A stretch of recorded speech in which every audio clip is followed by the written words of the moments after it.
All right, welcome everybody. That's John King over there. Good morning, John. Good morning, Peter. How are you doing? You seem excitable. I'm excited today because I just realized from a news story we had this morning that you are probably never going to get rid of me. Yeah, we'll get into that later. We'll definitely get into that later.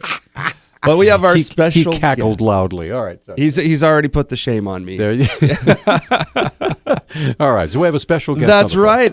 For the first half hour, we've got a special guest. That's Dr. Merrill Matthews. Mr. Matthews is a scholar with the Institute for Policy Innovation, a research-based public policy think tank.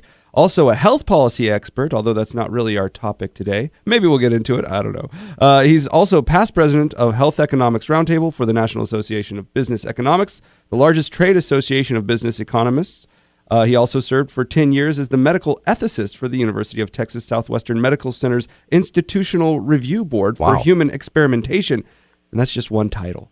So anyway, one of the things that we were bringing Mr. Merrill's on today to talk about is the issue of infrastructure and the Keystone Pipeline and calls for new infrastructure spending.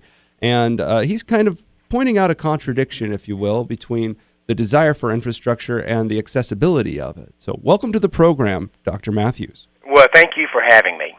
So, hey, first, if I may ask, Dr. Matthews, this is Peter Christian. Where are you located right now, sir? I'm in Dallas. Dallas, Texas. All right. So you're not far from where the Keystone XL pipeline is going to, be joining things over in the Gulf, right? That's exactly right. Yeah, the Keystone XL pipeline actually had, well, they call it the Keystone XL, but there's actually 4 phases to it. Phase 1 went from Alberta, Canada, over across a few Canadian provinces, down a couple of states, and over into Missouri for refining. Phase 2 picked up there in Steel City, Nebraska, where the pipeline bent and went to Missouri for refining, and took that down to Cushing, Oklahoma. Phase 3 is from Cushing, Oklahoma, which is a storage hub, and is coming down to the Gulf Coast of Texas, and they're actually in the Dallas area right now as they're doing that. I think the finish time is in another 6 or 7 months, and ironically, President Obama came to Cushing, Oklahoma 3 years ago when they initiated that Phase 3 part, and said, "This is great. This is exactly what the country needs. This is the kind of stuff we ought to be doing." But that's part of the Keystone pipeline system. Phase 4, the Keystone XL, was just going to go across your state in Montana into Nebraska and hook up there in Nebraska and bring the same oil from the same place down to Texas. It's interesting because I had thought, ignorant soul that I am, that they haven't even started the thing yet. They had to wait for the State Department approval because they had to cross the border. But what I hear you saying is the thing's almost done except for one part. Well, that's right. The Phase 1 started in the same place in Alberta, went across, as I mentioned, 3 Canadian provinces, came down through North Dakota, South Dakota, into Nebraska, and then went over to Illinois, and that was approved under the Bush administration. So there's an irony here. The Bush administration approved the pipeline, which took the exact same heavy tar sands oil to Illinois, the current president's home state, and for refining. But the Illinois president now in office won't return the favor to the Texas president. So yes, it's that oil, and this is the amazing thing. When people talk about the Keystone XL like this is something. Like this is, if we ever start doing this will destroy the environment. We've been pumping that oil to Illinois for refining for 5 years, and there's been no problem. The Phase 2 that took it from Nebraska down to Cushing, Oklahoma, has been around for 3.5 or 4 years now, and as you mentioned, they're finishing up the Phase 3 now, going from Cushing down to the Gulf Coast. And the only thing was Phase 4 was the Keystone XL, which was going to take just a different route, so there would be 2 pipelines coming. It was going to be larger. It was going to come through your state, and incidentally pick up 100,000 barrels a day of Bakken Shelf in Montana to take that down for refining also. Yeah, so there's been Keystone for a while. It was the extra large version that they've been waiting for. And with pipelines, of course, the middle part is kind of important. Yeah. The XL doesn't mean supersized, but it anyway. kind of does, actually. In this case, though, one of the things you're pointing out, at least in the press release that I saw, is You're kind of calling Joe Biden's bluff. He's been out on an infrastructure call trying to get people to invest. In fact, I don't think I've listened to any of the candidates on the progressive side that haven't said that the way to get America working was to build infrastructure and put people to work with, I don't think anyone's using shovel-ready jobs in their lingo anymore, but it's kind of the same theme as when President Obama was pushing for his big stimulus package. That's right. In the initial stimulus package that passed in 2009, he had $100 billion in there for what he called shovel-ready infrastructure work. He admitted something like a year and a half later that those shovel-ready projects weren't as shovel-ready as he thought they would be. And we never actually saw much of an economic uptick from that. I mean, it's the government spends money on infrastructure typically over the years. It passes a highway bill, and it spends money on highways and things of that nature. Obama has tried to propose an extra $50 billion every year, and the Republicans have pushed back on that. But what's happening now is that you've got some of the oil and gas industry companies that are eager to put in new pipelines because they're drilling in so many places that they didn't used to drill in. So they'd like to be able to expand the pipelines, not just going across from Canada, but within the U.S. so that you can get the oil and gas from where it's being produced to the refineries and not necessarily have to put it on rail, which has some benefits, but also causes some problems, as you've heard. But the administration has been slow walking some of those approvals in expanding the infrastructure pipeline. So the administration seems to think that the only infrastructure spending that's any good is when the government does it. But you've got private sector companies, including TransCanada, that wants to spend the money on the Keystone XL, that are willing to spend private dollars and pay good wages to get these pipelines and other things done, and the administration simply won't move forward on them. Well, that's because nobody's going to get political credit for it. That's got to be it. It's amazing that the same arguments he uses, he will turn around and say to the Keystone XL, these are temporary jobs. We shouldn't do that. We need to spend money on infrastructure. But all infrastructure jobs are temporary. Once the road is built, once the bridge is built, the construction workers move on to another project. The man just simply talks out of both sides of his mouth when he talks about infrastructure spending. Well, I mean, if he has private sector spending on infrastructure, it'd be really hard to say that you didn't build something if you also built the infrastructure around your business. Well, you've got a point there. And, he's taken a lot of heat from the unions because a number of these are unions that want to have these infrastructures moving because pipe fitters and others are involved in these things. Tell you what, we're up against a break. We'd love to have your call this morning at 721-1290. We're talking with Dr. Merrill and Merrill Matthews, and he is going to be with us till 9 o'clock this morning. What do you think about this? Do you have an opinion on this? Because I know we've had the discussions about the Keystone XL pipeline. Some say, well, it's filthy oil. It's the dirtiest oil on the planet, and, that sort of thing. I want to know what you think about this, because did you know that 3/4 of the pipeline are done?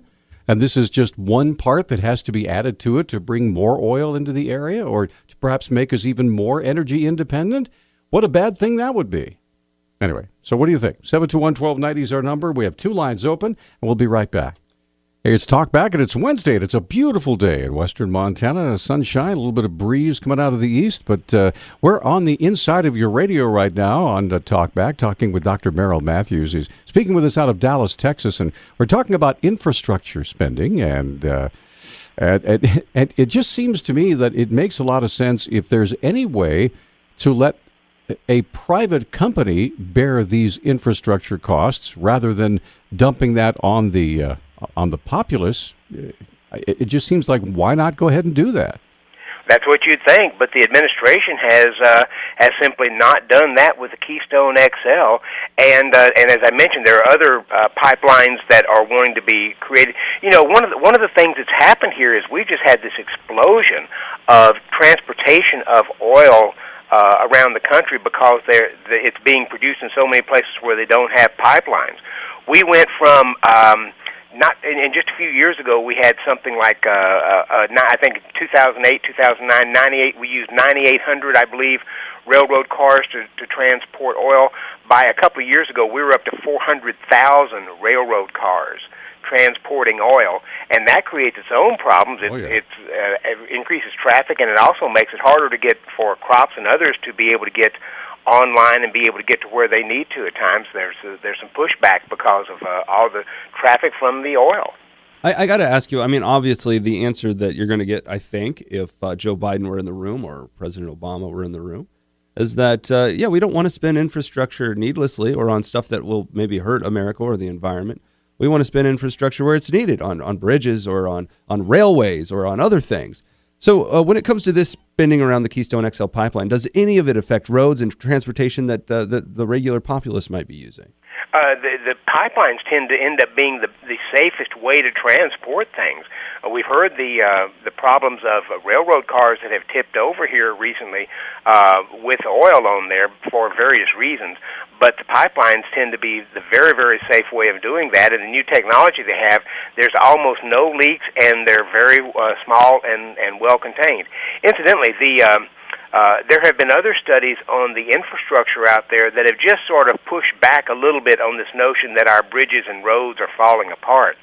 A lot of that is actually at a state expense and not the federal expense.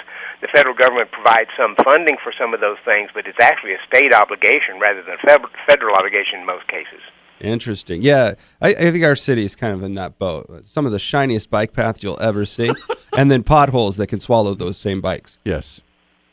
Anyway. When it comes to the infrastructure spending, a lot of people have this conspiracy theory that maybe it's not a conspiracy theory. I guess it is either way. Maybe it's a true one or a fake one. But that the President Obama administration is at the behest of a particular individual with large amounts of money that happens to have large investments in trains. Do you think that plays anything into this? Are you talking about Warren Buffett? I am talking about Warren Buffett. Well, there's another individual that has played a role in this, and that's Tom Steyer, who managed a hedge fund that made an awful lot of money off oil and gas investments, and then he switched around and decided he didn't like oil and gas. After he made his $1 billion, he decided he didn't like oil and gas anymore, and so he's been funding in the millions and millions of dollars. I think he put in the last election, said he would put in up to $100 million supporting candidates who would fight oil and gas expansion, Keystone XL, and that type of thing. Well, he didn't. That was wasted $100 million because Republicans took over. Did very well in the last election. But yes, Warren Buffett has a major stake in Burlington Northern, I believe it is, and so But this is interesting because it goes back to the what I would call the hypocrisy of the left in opposing this. Al Gore flies all over the world on private jets and to tell people why we have to use less gas. When I'm in Washington fairly often. I usually take the metro system there, the transit system, and I've never seen Al Gore on the metro system. They will drive their limos to the airport to take their private jets someplace so they can all get around and talk about how we need to cut oil and gas. It is amazing hypocrisy. Yeah, well, maybe they can get around on Segways. That'd be an appropriate mode of transportation. Well, I've ridden one. They're actually kind of fun. Yeah, they maybe tie some kazoos to the side of the Segway so you get the proper feel. So what do you think? What do you think is the solution here? Is the solution for just regular, grassroots folks to call up our congressman if they're listening and say, hey, I want you to pressure the president to get this thing done because he's been literally sitting on this decision for 5 years, 6 years. Yes, he has, and it's clear to me he doesn't. He has all the justification to be able to sign it if he wanted to. Right. The State Department signed off on it a couple of times, and I think he just doesn't want to do that. So people can push. I just don't think the president's going to do that anytime soon. Well, hold on, Doctor. We've got a caller on the line. Let's get Alan on. Alan, you're on with Dr. Merrill. Dr. Matthews, go ahead. Good morning, Dr. Matthews. Good morning. It's interesting because I think the Keystone Pipeline is a political game they're playing. The radical left does not want to see this Keystone Pipeline put in, so the Democrats are playing to their base. It's a ball they kick around all the time, and it's always a way to come back and say that we need more money for infrastructure. In 2009, we passed the stimulus bill. There was $867 billion, almost $1 trillion, that was supposed to go to infrastructure, and I'm sure very, very little of it did, and a lot of it ended up back in the Democrat coffers through the unions. They money laundered it through the unions to put it back in. Well, now hold on, Alan. There's a very nicely resurfaced tennis court in Bozeman that was done with that money. So one tennis court, huh? There you go. I know of at least two in Missoula. Yeah, Russell Street was a Recovery Reinvestment Act project. Also, Well, there's a secret park I found. remember? Yeah, I'm sorry. Go ahead, Alan. There were a lot of signs. Remember, they put out signs this was going to be a stimulus project. Right. And then they took the signs down. That must have cost $100 billion or something. Well, anyway. Actually, I might look it up. There is a study on how much the signs cost. Hey, Alan, we're up against a break. You have a quick question for the doctor. Well, I just wanted to see if he thought that maybe infrastructure was just another means of trying to bleed the public dry. Okay, well, let's ask him that when we come back from the break. Right after this, 721-1290 is our number. Dr. Merrill Matthews joining us. We'll be right back. Hey, we're back on Talkback. 721-1290 is the number. John King's over there. Our guest, Dr. Merrill Matthews, on the phone from Dallas, Texas. That's right. And I think Alan made a great point. When you're talking about public versus private funding of infrastructure, one of the things the public sector has to pay for is politics and publicity. And it can be very expensive. Alan brought up the Recovery Reinvestment Act signs, and I wanted to bring up a little old story. This is from ABC News 2010. John Carl, who you see interviewing people regularly now, wrote this. On the road, this is his writing, on the road leading to Dulles Airport outside of Washington, D.C., there's a 10-by-11 road sign touting a runway improvement project funded by the federal stimulus. The project cost nearly $15 million and has created 17 jobs, according to recovery.gov. However, there's another number that caught the eye of ABC News, $10,000. That's how much money the Washington Airports Authority tells ABC News it spent to make and install the sign, a single sign announcing that the project was funded by the American Recovery and Reinvestment Act. So there you go. There you go. Well, if my math is right, you said it was $15 million and created 17 jobs. That's nearly $1 million a job. I wish I could find some of that action. I'd take that. You betcha. Yeah, well, we already do as well-paid radio hosts. Oh, absolutely. Of course. Yeah, I'm sure they're raising our wage to what is it now? $15 an hour. $25 million, same as Hillary Clinton. Oh, there you go. We're doing really well. That's right. The speeches that we make obviously are at least as impactful as hers. And we will take 5 questions today. Now, Dr. Matthews, we've got about a minute left here with you. So can you tell us how to get in touch with you and your views? And basically, I know you discuss a lot of different things at different places. So how can we find out more about what you're doing? Well, the Institute for Policy Innovation is a nonpartisan, nonprofit research institute, and people can find it on the web at ipi.org, ipi.org, and we publish a lot of material. We do conferences, briefings, and so forth. Did one yesterday on the earthquakes that have been in Dallas, had a geologist come in and explain how Dallas actually sits on a old mountain range, and that it's not the fracking that's doing it; it's the mountain range that's shifting. So they can go to ipi.org, and all of our material and information is there free of charge. Interesting you would say that, because I have been hearing nothing but the fact that, if you will, fracking freakouts, because, we got to stop fracking because we're going to shake ourselves to death. I mean, is that just in Dallas, or is it also being proved in other places? Well, the media, when they talk about this, often confuse fracking with injection wells. Fracking is where you process Sideways drilling, extract right. the oil. Injection wells is where you dispose of the wastewater that you use. Right. There is some sense that the injection wells may be causing some of the small earthquakes that are around, but geology is the primary reason for most earthquakes. And in Dallas, we sit atop a fault, and people didn't know that till we had the geologists out there and show them the Wachita mountain range that we're actually sitting on top of. All right, great. Well, Dr. Matthews, again, thanks for being with us. We appreciate it. We look forward to talking with you again, okay? Thank you. Great. Thank you, sir.